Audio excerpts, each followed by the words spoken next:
नमस्कार श्रोताओं, स्वागत है साप्ताहिक खेल जगत के कार्यक्रम खेल परिक्रमा में। मैं हूं अल्पी और मेरे साथ हैं रेडियो दोस्त संजय किशोर। नमस्कार संजय जी।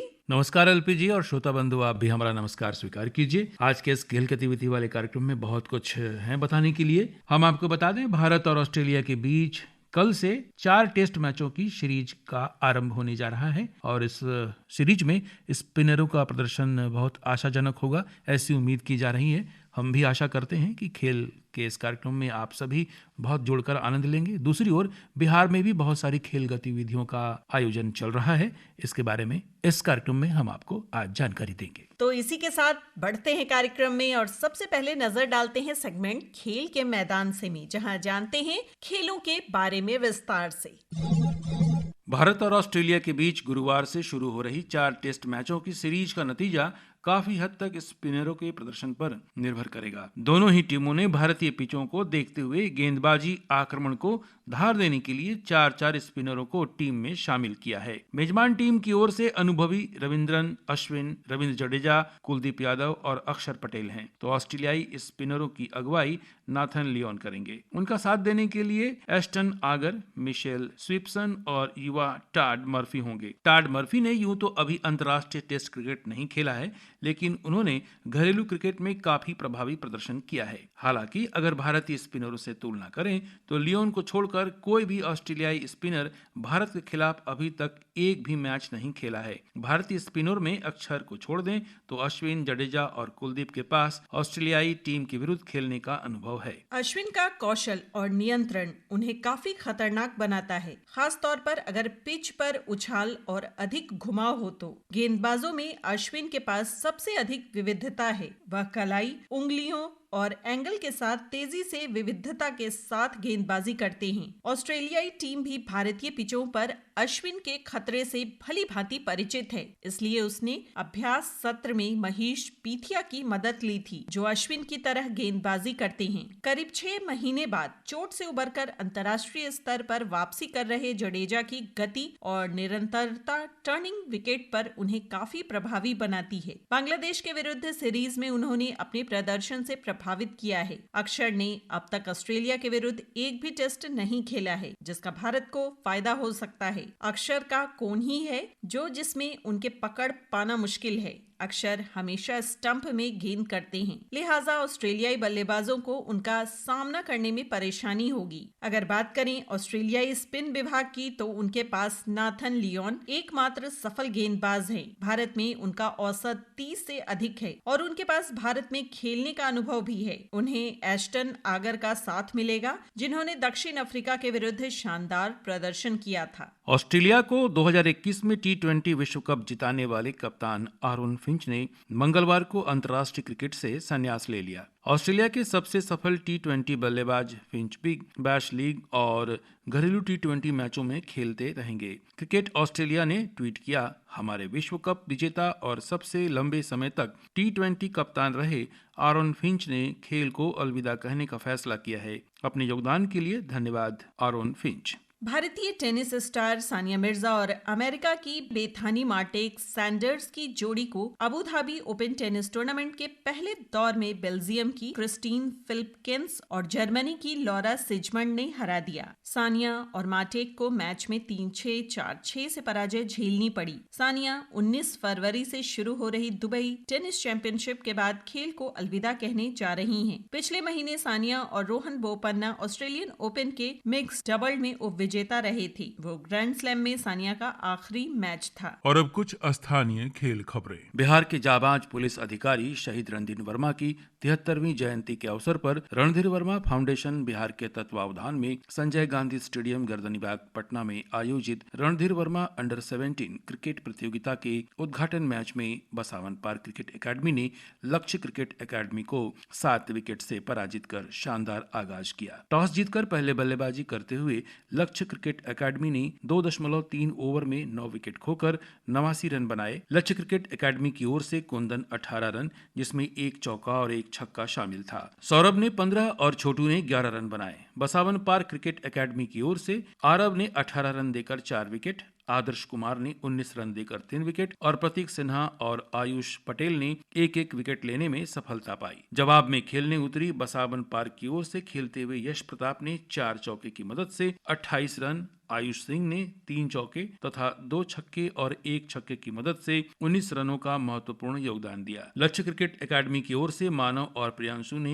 एक एक विकेट लिए। विजेता टीम के आरव को मैन ऑफ द मैच का पुरस्कार दिया गया। प्रतियोगिता का उद्घाटन बिहार सरकार के पूर्व खेल मंत्री श्री आलोक रंजन झा ने खिलाड़ियों से परिचय प्राप्त कर और रंग बिरंगे गुब्बारे उड़ाकर किया। और अब सुनते हैं पूर्व खेल मंत्री आलोक रंजन झा को। मानसिक रूप से प्रसन्न हैं, तभी आप समाज में कुछ करना भी चाहते हैं तो आप कर सकते हैं। और वह जो खेल में है, जो खिलाड़ी है, वह उसके लिए ज्यादा उपयुक्त माना जाता है। खेल ही ऐसा जगह है जहाँ पर सभी जाति के लोग, सभी समाज के लोग एक साथ रह करके कोई भेदभाव उसके अंदर में नहीं रहता है और सब अपने को एक खिलाड़ी के भावना से खेलते हैं और सब यह समझते हैं कि हमारा धर्म हमको एक खेल के जो नियम है उस आधार पर हमको चलना। इसलिए हम समझते हैं कि यह जो आयोजन है, इस आयोजन से दोनों बात हमको जीवन में यह भी प्रेरणा मिलता है स्वर्गीय रणधीर वर्मा जी के जीवन से कि हमको अपने इस देश की रक्षा के लिए मरना पड़े तो मरने के लिए हम तैयार रहें, लेकिन इस देश की रक्षा जो है सो करने के लिए हमको तैयार रहना चाहिए। अपने जान का न्यौछावर करने के लिए भी हमको तैयार रहना चाहिए। तो हम तो समझते हैं कि यह प्रेरणा लेने का अवसर आज इस आयोजन से यहाँ के जो यह रणधीर वर्मा फाउंडेशन के लोग हैं उन्होंने यह देने का काम किया और उस आयोजन पर यह खेल जैसे महत्वपूर्ण आयोजन करके हमको यह भी सीख देने का काम हुआ है कि हम एक मजबूत सिपाही के तरफ खेल से हम यह अनुभव लेकर के और हम अपने देश की रक्षा में लगे रहे। भारत की अंडर 17 फुटबॉल टीम में बिहार की 4 लड़कियों का चयन पहली बार हुआ है। सिलजी शाही के 4 गोल की मदद से भारत की अंडर 17 महिला फुटबॉल टीम ने सोमवार को मैत्री मैच में मेजबान जॉर्डन को 7-0 से करारी शिकस्त दी। सिलजी ने दूसरे, 37वें, 74वें और 76वें मिनट में गोल किए। उनके अलावा मनीषा कुमारी ने 13वें, पूजा ने 18वें और संजना ने 90+1 मिनट के अंतराल में गोल दागे। अगला मैच 9 फरवरी को खेला जाना है। चयनित लड़कियों में हैं खुशी गोलकीपर, मनीषा कुमारी हैं स्ट्राइकर, प्रिया कुमारी रक्षक, शिबू कुमारी रक्षक। सुनते हैं सैयद इम्तियाज हुसैन को, आप सचिव बिहार फुटबॉल संघ। बिहार में की 4 खिलाड़ियों का अंडर 17 महिला टीम में ये पहली मर्तबा मौका हुआ है कि जब बिहार की 4 खिलाड़ियों को एक साथ अंडर 17 भारतीय महिला टीम में चयन हुआ है। ये खिलाड़ी 6 और 9 फरवरी को जॉर्डन में भारत का प्रतिनिधित्व करेंगी। ये खिलाड़ी हैं खुशी कुमारी, मनीषा कुमारी, प्रिया कुमारी यादव, शंभू कुमारी। बिहार फुटबॉल एसोसिएशन के अध्यक्ष श्री प्रसन्नजीत मेहता, श्री जितेंद्र कुमार राय कला संस्कृति एवं खेल मंत्री बिहार सरकार, श्री रविंद्र शंकरन डीजी बिहार राज्य खेल प्राधिकरण, श्री पंकज कुमार निदेशक सह सचिव बिहार राज्य खेल प्राधिकरण, श्री असगर हुसैन महिला फुटबॉल टीम के संयोजक एवं श्री मनोज कुमार यादव और तमाम खेल प्रेमी फुटबॉल प्रेमियों ने इन 4 खिलाड़ियों का चयन पर काफी प्रसन्नता व्यक्त की और उनके उज्जवल भविष्य के लिए शुभकामना दी। बिहार के कार्तिकेय अगासी ने शुक्रवार को कोलकाता में आयोजित राष्ट्रीय प्रतियोगिता का खिताब जीता है। कार्तिकेय ने पश्चिम बंगाल के आयुष गोरा को 6-2, 6-0 से पराजित कर यह उपलब्धि हासिल की। आगासी ने सेमीफाइनल में असम के रेयान कश्यप को 6-4, 6-3 से हराकर फाइनल में प्रवेश किया था। उन्होंने बंगाल के अमनदीप को हराया था। ओडिशा में 5 से 9 फरवरी तक हो रहे 44वें सीनियर नेशनल सॉफ्टबॉल प्रतियोगिता के लिए बालक बालिका टीम बीते शुक्रवार को प्रतियोगिता हेतु रवाना हो गई, जिसमें प्रमोद कप्तान हैं, दीपक उप कप्तान हैं। ऊंची कूद के भारतीय एथलीट तेजस्विन शंकर ने पूर्व विश्व चैंपियन और राष्ट्रमंडल खेलों के स्वर्ण पदक विजेता डोनाल्ड थॉमस की कड़ी चुनौती से पार पाते हुए new balance indoor grand pre में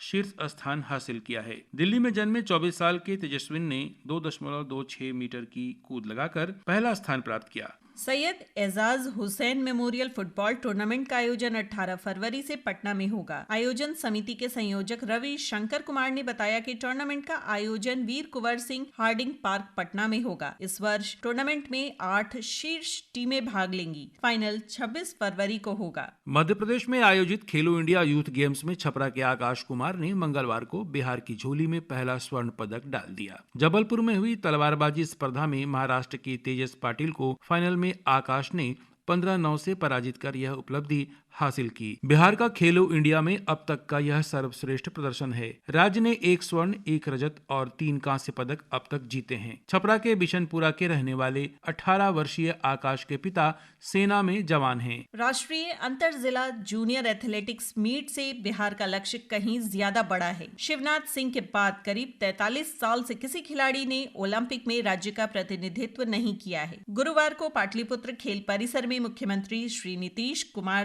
द्वारा प्रतियोगिता का आगाज करने के साथ ही राज्य के खिलाड़ी भविष्य के लिए बड़ा कदम उठाएंगे। कुल 6000 खिलाड़ियों में से 600 बिहार के भी होंगे। प्रतिभा खोज प्रतियोगिता में जिलों से आ रहे खिलाड़ियों को सीधे नेट जैम में भाग लेने का अवसर मिलेगा। खिलाड़ी के लिए यह जरूरी नहीं कि वह प्रथम ही आए, बस प्रतिभा दिखनी चाहिए। कुल 6000 में से आखिर में 250 खिलाड़ियों का चयन किया जाएगा, जिन्हें नेशनल कैंप में ले जाया जाएगा। खिलाड़ियों के प्रदर्शन पर बारीकी से नजर रखने के लिए 14 लोगों की चयन समिति मैदान पर मौजूद रहेगी। डिस्कस थ्रो के साथ भाला फेंक से बिहार को उम्मीद है। प्रतियोगिता से बिहार का उद्देश्य 2028 में लॉस एंजलिस में आयोजित ओलंपिक में भाग लेना होगा। ऊंची कूद, लंबी कूद, भाला फेंक, ट्राइथलन के साथ दौड़ आदि स्पर्धाएं होंगी। बिहार को थ्रो और मध्यम दूरी की स्पर्धा से उम्मीदें हैं। डिस्कस थ्रो के साथ भाला फेंक में राज्य का दबदबा रहा है। हाल के वर्षों में बिहार के बालक और बालिकाओं ने बेहतर प्रदर्शन किए हैं। ऐसे में दोनों ही स्पर्धाओं से राज्य को काफी उम्मीदें हैं। सुनते हैं श्री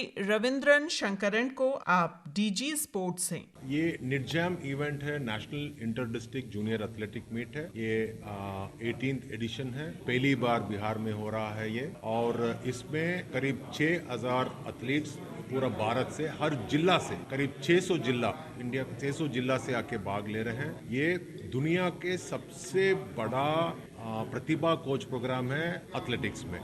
और इसी प्रतिभा खोज के माध्यम से ही आज की नीरज चोपड़ा, हिमा दास, द्युति चंद, कृष्ण पुनिया सब लोग सेलेक्ट हुए हैं, फिर नेशनल कैंप गए हैं और ओलंपिक्स के लिए तैयार हुए हैं। तो इस कार्यक्रम के माध्यम से करीब 250 बच्चे सेलेक्ट होंगे एक सिलेक्शन कमेटी के माध्यम से, और इन लोगों को नेशनल कैंप में रखा जाएगा और 6 साल लगातार ट्रेनिंग किया जाएगा ताकि 2028 ओलंपिक्स के लिए उन लोगों को तैयार किया जाए। इस उद्देश्य से ये प्रोग्राम हुआ है और एक बिहार के लिए बहुत गर्व की बात है कि इस कार्यक्रम में पीटी उषा जी, जो इंडियन ओलंपिक एसोसिएशन का प्रेसिडेंट है, और shiny Wilson, Olympian Bahadur Singh, फिर हिमा दास, फिर शाइनी विल्सन जैसे 1 दर्जन हमारा ओलंपियन आ रहे हैं। साथ साथ हमारा बिहार का करीब 600 खिलाड़ी इसमें भाग ले रहे हैं और हम आशा करते हैं कि इस प्रतिभा कोच प्रोग्राम में हमारा बिहार के बच्चे ज़्यादा से ज़्यादा सेलेक्ट हो जाएं ताकि 2028 ओलंपिक्स में हमारा बिहार का प्रतिनिधित्व इंडियन टीम में रहे।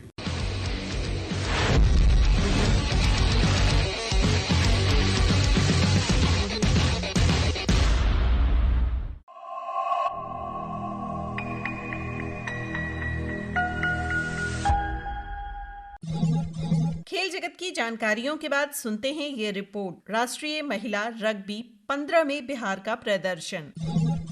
श्रोता, इन दिनों बिहार रग्बी टीम का प्रदर्शन बहुत ही अच्छा हो रहा है, लेकिन हम आपको पहले बताना चाहेंगे कि रग्बी खेल होता क्या है। तो आइए जान लेते हैं। रग्बी 19वीं शताब्दी के दौरान इंग्लिश पब्लिक स्कूल में खेले जाने वाले फुटबॉल के विभिन्न रूपों में से एक था। फुटबॉल के उस खेल में जो रग्बी स्कूल में 1750 और 1859 के बीच खेला जाता था। बॉल को हाथ से फेंकने की अनुमति थी, लेकिन किसी भी खिलाड़ी को यह छूट नहीं थी कि वह अपने विरोधी पक्ष के गोल की तरफ बॉल को हाथ में लेकर दौड़े। प्रत्येक पक्ष में कितने खिलाड़ी होंगे यह भी तय नहीं होता था, और कभी कभी तो एक प्रकार के विशाल रोलिंग बॉल में सैकड़ों भाग ले लेते थे। बॉल के साथ दौड़ने की शुरुआत 1859 और 1865 के बीच किसी समय में हुई थी। विलियम बेब एलिस को इस बात का श्रेय जाता है कि 1823 में बॉल के साथ सामने की ओर दौड़कर उन्होंने स्थानीय नियमों को तोड़ा। इसके बाद से इस खेल के लिए लिखित नियम बनाए गए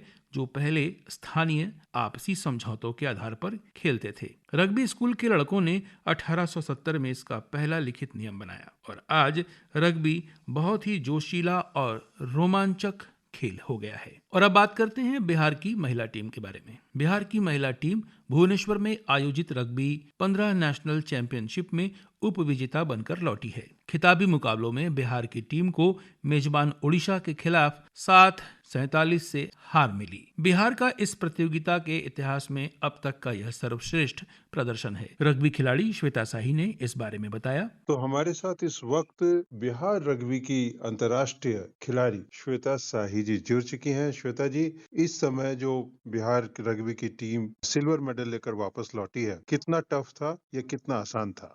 बहुत ज्यादा टफ था क्योंकि हम लोग फर्स्ट टाइम मेरा इतना अच्छा टीम कोचिंग करके हम लोग गए थे, क्योंकि हम लोग पहले जब भी पार्टिसिपेट किए थे तो हमारे पास एक ना कोच था एक सही तरीके का, और इस बार बिहार का कोच एक अच्छे तरीके से ट्रेनिंग दिया और हम लोग वहाँ पे खेले। टफ तो था क्योंकि हम लोग को 15 के बारे में बहुत ज्यादा मालूम नहीं था कि 15 रग्बी कैसे का रूल्स रेगुलेशन थोड़ा अलग होता है 7 से। हम लोग कंटिन्यू 7 में मेडल जीतते आए हैं।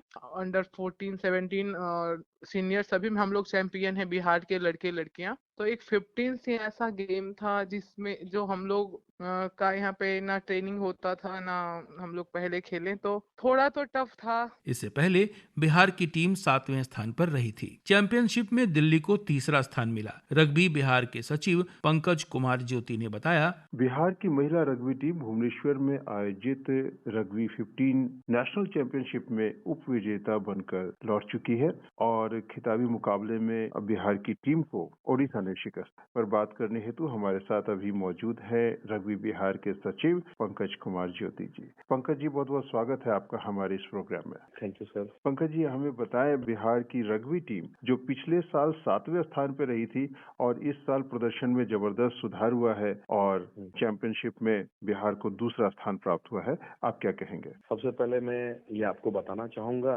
कि हम लोग 7वें स्थान से दूसरे स्थान पे आ गए। इसमें बहुत बड़ा योगदान हमारे डीजी सर का है, जो डीजी स्पोर्ट्स हैं रविंद्र शंकरन सर। पहले हम लोग को सुविधाएं नहीं मिलती थी, अभी डीजी सर का हर तरह से हमें सुविधा मिली। 1 मंथ का कैंप लगाया गया और इक्विपमेंट्स भी दिए। और हम लोग को जो 7 ये जो 15 साइड है ये 2 है, एक 7 है एक 15 है। तो 7 में तो हम लोग इंडिया चैंपियन है, लेकिन 15 साइड है इसमें थोड़ा टफ होता है और टेक्निकली बहुत है और ये 1.5 घंटे का गेम होता है। तो इसमें कुछ इक्विपमेंट्स की जरूरी होती, जो कि हम लोग के पास उतनी सुविधा नहीं थी, लेकिन जितनी भी सुविधा था उसमें हम लोग फाइनल तक पहुंचे। और मुझे कुछ और सुविधा चाहिए, मैंने डिस्कशन भी किया डीजी सर से, बोले नेक्स्ट टाइम मैं आपको सारी सुविधाएं दूंगा। तो मैंने भी बोला कि अगर आप मुझे नेक्स्ट टाइम सुविधा देंगे तो सर मैं आपको गोल्ड ला के दूंगा। और अभी भी हम लोग गोल्ड जीत सकते थे। हुआ कि हमारे जैसे श्वेता शाही होगी, हमारे इंटरनेशनल प्लेयर है, पहली इंटरनेशनल है बिहार की, उनके नी में फर्स्ट मैच में जो महाराष्ट्र से हम लोग मैच खेल रहे थे उसी दरमियान उनके नी में चोट लग गया तो इंजर्ड हो गई।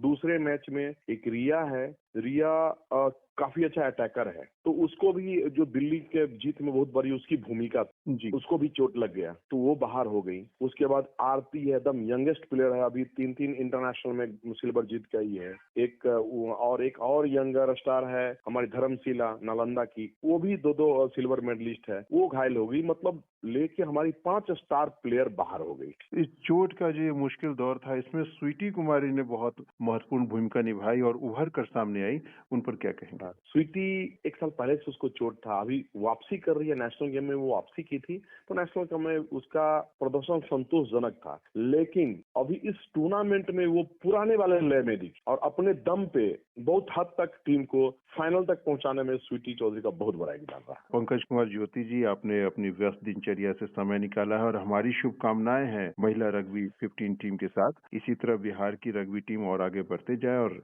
निरंतर अच्छा प्रदर्शन करती जाए। आपने वक्त निकाला, आपके लिए इसके लिए आपका बहुत बहुत धन्यवाद। धन्यवाद सर। प्रतियोगिता के क्वार्टर फाइनल में बिहार ने महाराष्ट्र को 32-29 से पराजित किया। इसके बाद सेमीफाइनल मुकाबलों में बिहार ने दिल्ली को 29-20 से पराजित किया, लेकिन फाइनल मैच में बिहार की टीम ओडिशा के खिलाफ 7-47 से पराजित हो गई। श्रोता, हम आपको बताते चलें कि रग्बी 17 का जो प्रदर्शन है वो बिहार की टीम का बहुत ही उम्दा रहा है, लेकिन रग्बी 15 का प्रदर्शन इस बार बहुत अच्छा रहा है और उम्मीद की जा रही थी कि ये टीम और अच्छा प्रदर्शन करती, लेकिन टीम के कुछ खिलाड़ी चोटिल हो गए थे, जिसकी वजह से प्रदर्शन थोड़ा बेहतर नहीं हो पाया। उम्मीद करते हैं कि इस टीम का प्रदर्शन अगली बार बहुत अच्छा होगा और इस संबंध में टीम के कैप्टन स्वीटी कुमारी ने जानकारी दी। ये सीजन जो रहा बिहार रग्बी को लेके बहुत ही अच्छा रहा और टीम की रैंकिंग जो पिछले साल बिहार की टीम 7वें स्थान पे रही थी, इस साल दूसरे स्थान पर है। तो क्या कहेंगे आप? हम 2019 में जब यही चैंपियनशिप के लिए पार्टिसिपेट किए थे तो हमारी टीम उतनी अच्छी नहीं थी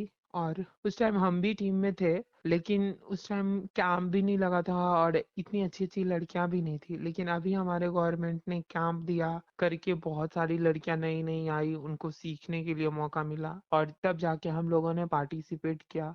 मुझे नहीं लगा था कि हमारी टीम इतनी अच्छी है करके, लेकिन हम क्वार्टर फाइनल खेले, सेमीफाइनल खेले, तब जाके हमको लगा कि नहीं, हमने एक चैंपियन टीम को सेमीफाइनल में हराया, दिल्ली हरिकेन्स को, और उनको हरा के हम फाइनल के लिए क्वालिफाई किए थे। जी, बिहार की जो टीम थी इसमें इंजरीज काफी आई हैं। हमारे फाइनल मैच में जो है ओडिशा टीम में सब एक्सपीरियंस वाले प्लेयर थे और सब इंटरनेशनल प्लेयर थे और हमारे पास उतने एक्सपीरियंस वाले प्लेयर नहीं है। सब के लिए ये 15 नया था, मात्र 5-6 प्लेयर को छोड़ के 15 के बारे में कोई प्लेयर नहीं जानते थे कि 15 गेम होता क्या है, फाइनली खेलते कैसे हैं। उनको तो कैंप में बताया गया है, वो 15 दिन के कैंप में हम लोग सही से टैकल नहीं कर पा रहे थे, इसके लिए इंजरीज थोड़ा ज्यादा हुआ है। जो परफॉर्मेंस है, आप बहुत लय में दिखी और बाकी खिलाड़ियों ने भी काफी दमखम दिखाया है।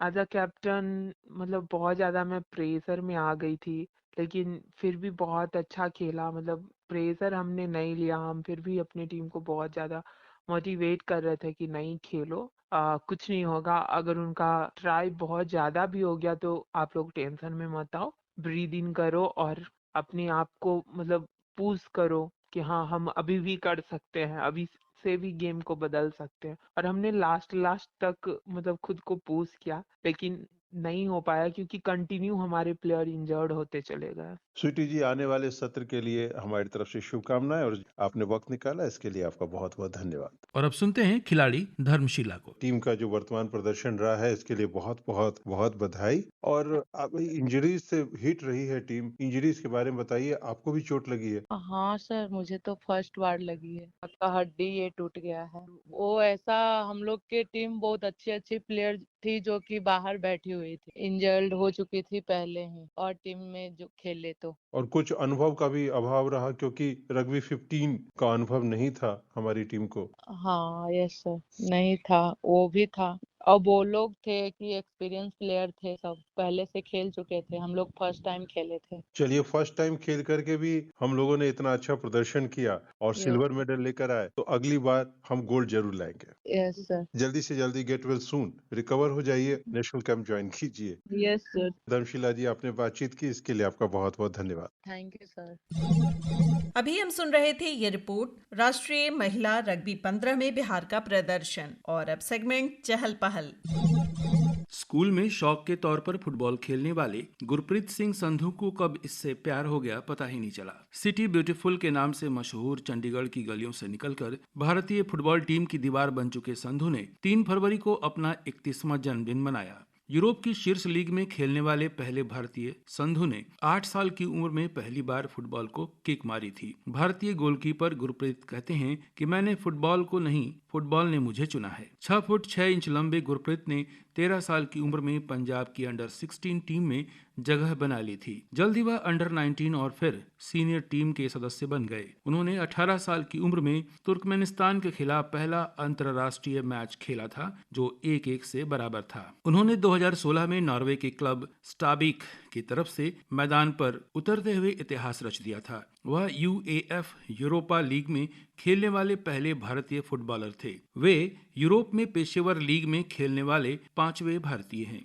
गुरप्रीत ज्यादातर समय ऑस्ट्रेलिया में सिडनी यूनाइटेड के कोच से कोचिंग लेते हैं। वह भारतीय टीम की कप्तानी भी कर चुके हैं। उन्होंने अब तक 56 मैच खेले हैं। उन्हें 2019 में अर्जुन पुरस्कार मिला था। टीम इंडिया की नई स्विंग सनसनी अर्शदीप सिंह को क्रिकेट का खेल विरासत में मिला है। उनके पिता दर्शन सिंह मीडियम पेसर थे और इंटर स्टेट खेलते थे। 5 फरवरी को इन्होंने अपना 24वां जन्मदिन मनाया। अर्शदीप अपने पहले ही T20 मुकाबले में पहला ओवर मेडन फेंकने वाले दूसरे भारतीय हैं। पिछले साल जुलाई में उन्होंने इंग्लैंड के खिलाफ यह उपलब्धि हासिल की थी। उन्होंने 18 रन देकर 2 विकेट भी चटकाए थे। उनसे पहले अजित अगरकर ने 2006 में ऐसा किया था। उनका जन्म तो मध्य प्रदेश के गुणा में हुआ था, पर परिवार अब पंजाब के खराड़ में रहता है। पिता चाहते थे कि जो वह नहीं कर सके वो उनका बेटा करे, इसलिए उसे चंडीगढ़ में क्रिकेट अकादमी में डाल दिया। वह खराड़ से चंडीगढ़ का 25 किलोमीटर का सफर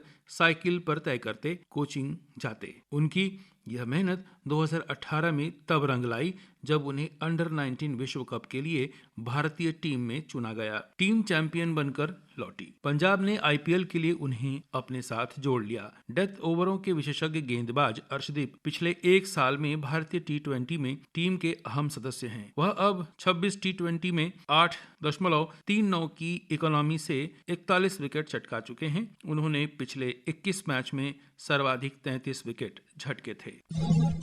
श्रोताओं, सेगमेंट चहल पहल के बाद वक्त हो गया है आपके अपने चहेते सेगमेंट यानी कि खेल पहेली का। तो हर बार की तरह हम आज भी पूछेंगे आपसे 2 सवाल, लेकिन सबसे पहले बताएंगे आपको पिछले अंक में पूछे गए दोनों सवालों के सही जवाब। हमारा पहला सवाल था, अंडर 19 महिला विश्व कप 2023 का खिताब किसने जीता है? इसका सही जवाब है अंडर 19 महिला क्रिकेट विश्व कप 2023 का खिताब भारत ने जीता है। उसने इंग्लैंड को 7 विकेट से हराया। और हमारा दूसरा सवाल था, अभी हाल ही में संपन्न महिला ऑस्ट्रेलियन ओपन टेनिस चैंपियनशिप का खिताब किसने जीता है? सही जवाब है ऑस्ट्रेलियन ओपन टेनिस चैंपियनशिप का खिताब बेलारूस की आर्याना साबालेंका ने जीता है। और अब आज के 2 सवाल ध्यान से आप सुन लें। हमारा पहला सवाल है, भारतीय खिलाड़ी शेफाली वर्मा का संबंध किस खेल से है? सवाल एक बार फिर से हम बता देते हैं, भारतीय खिलाड़ी शेफाली वर्मा का संबंध किस खेल से है? और आज का दूसरा सवाल है, 2023 नेट जैम खेल प्रतियोगिता का आयोजन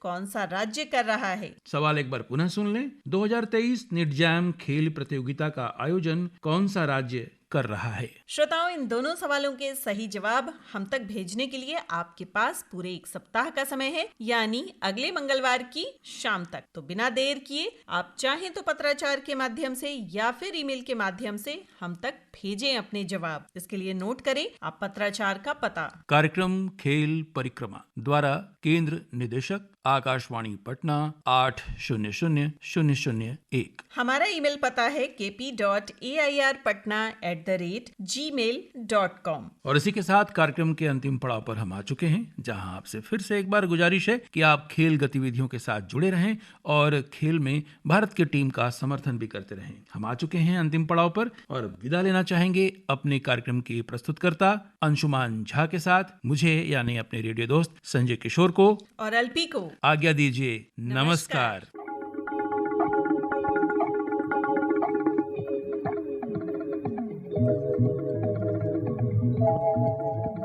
खेल परिक्रमा।